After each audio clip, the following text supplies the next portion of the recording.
gigising, trabaho, matutulog at gigising. Trabaho, matutulog kung ito ay iisipin. Paulit-ulit lang, para bang wala ng kulay. Palaging ganito, ano ang punto ng iyong buhay? Sa sweldo, babayad, sa sweldo, babayad.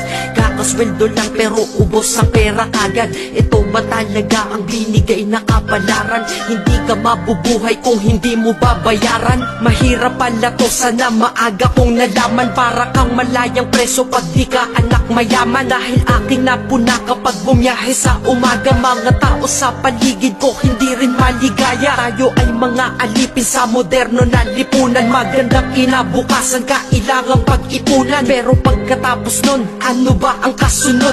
Ika'y magkakasakit, mamamatay ka ng pagod. Di ba napakalupit? Ganito ba talaga? Habang nabubuhay ka, pera ang mahalaga. Kaya magtrabaho ka, magbanat ka ng buto. Yan ang salitang maririnig mo sa buong mundo.